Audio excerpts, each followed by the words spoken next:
Good morning সবাইকে। সবাই কেমন আছো? আমি খুব ভালো আছি।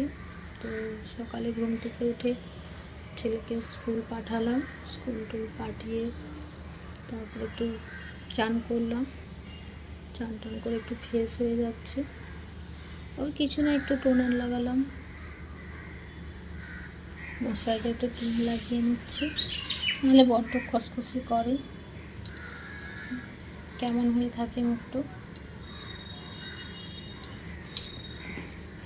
তারপরে অনেক দিন তো আমার পুজো করা হয়নি, পুজো করতে হবে। আমার বড় ছেলে পুজো করতো, তো ভালো করে তো গুছিয়ে করতে পারিনি, সেই জন্য একটু পুজোতে আমার টাইম লাগবে।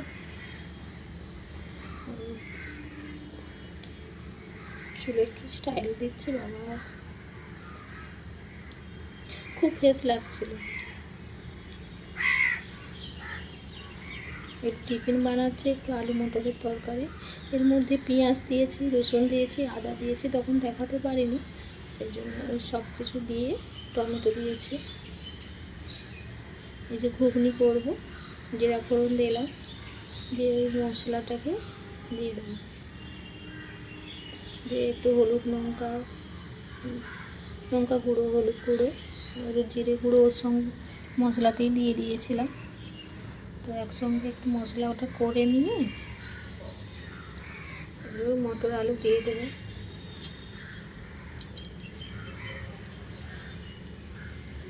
মটর আলুটা একটু নাড়াচাড়া করবো।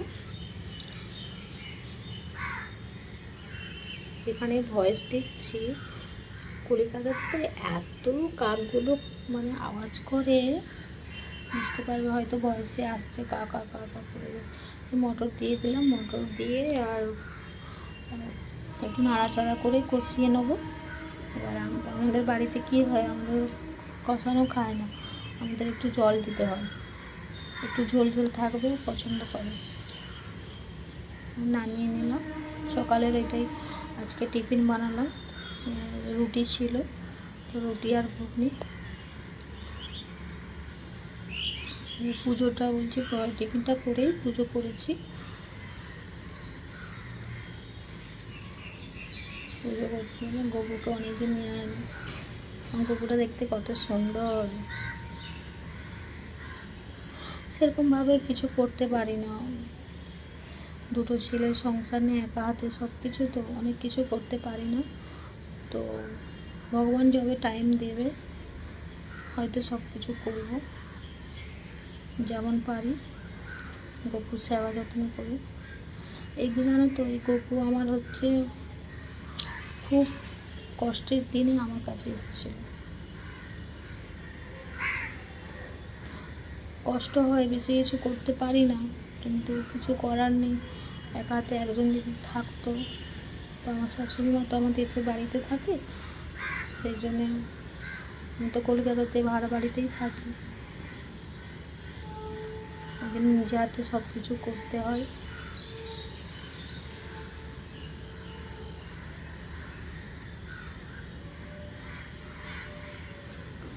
জামা প্যান্ট পরিয়ে দিচ্ছি, প্যান্টটা পরালাম।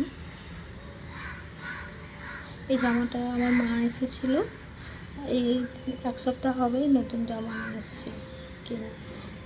জামাটা খুব সুন্দর, দেখতেও গপুকে পরালে এত সুন্দর লাগে। জামাটা বড়বাজার থেকেই নিয়ে এসছি। আর এই গপুতে জামাগুলো এত দাম নেয়, বাপরে, দাম নেই, জামাগুলো খুব সুন্দর, বড় থাকে। আমার বর আবার একটু ভালো জামা পছন্দ করে, যে না দামি নিতে হবে।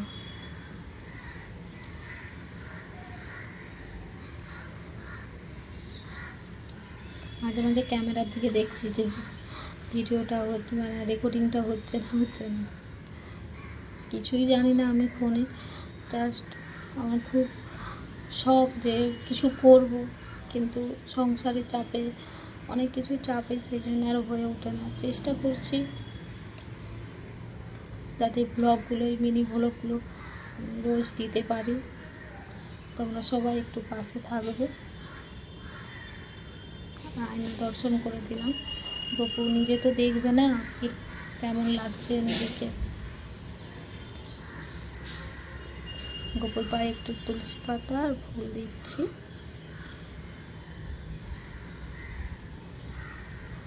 সব ঠাকুরের পায়ে দেবো, তো সবটা রেকর্ডিং করিনি, গপুরটা একটু রেকর্ডিং করেছিলাম। তারপর গপুর যে ভোগ মানে মিষ্টি জল যে দিয়েছি, গপুকে খাইয়ে দিতে হয়, এ করতে হয়, সেটাও ক্যামেরা বন্দি করিনি, এটা কেটে মানে বন্ধ করেই গপুকে প্রসাদে করেছি, ভোগ লাগিয়েছি, আরতি করে নিচ্ছি। দেখো ক্যামেরাতে তো মনে হচ্ছে যেন বাঁ হাতে আমি আরতি করছি, কিন্তু বাঁ হাতে আরতি করছি না, ওটা হচ্ছে আমার মানে ক্যামেরা উল্টো দিকেই ডান হাতেই করছি।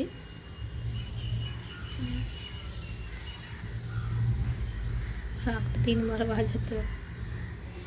এই যে সব কাজকর্ম সেরে দুপুরে রান্নাও হয়ে গেছে, তাড়াতাড়ি করে নিয়েছিলাম। আমার ছেলেগুলো এত দুষ্টু, মানে কতবার ধরে যে আমাকে ওই দুটো রুমে থাকি, তো কতবার ধরে যে আমাকে পরিষ্কার করতে হয় তার কোনো মানে বলার কিছু নেই। ওই একটু বেড়েছে দুজনে, সেই জন্য ভাবলাম যে না পরিষ্কারটা করিয়ে দিই। বেড কভারটাকে ঝেড়ে উল্টো দিকে আবার পাতলাম, এই 2 দিন হয়েছে পেতেছি, আর ওই জন্য যে উল্টো দিকটা কেটে দিই, আর 2 দিন যাক, আবার তারপর চেঞ্জ করে ওয়াশ করে নেব।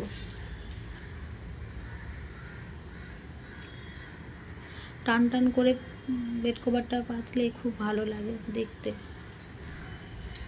আর ভাড়া করে থাকি তো ভালো লাগে না, দেশের বাড়িতেই থাকলেই ভালো লাগে, কিছু করার নেই, থাকতে হবে। বরের কাজ কর্ম, বাড়ি চলে গেলেও খাওয়ার অসুবিধা, ছেলেগুলো এখানে ক্রিকেট খেলতে যায়, ভর্তি করেছি, এখন যেতে পারবো না, এখানেই থাকতে হবে। ওই জন্য মাঝে মাঝে নিজের বাড়িটাকে খুব মিস করি। সবাই ভালো থেকো, টাটা।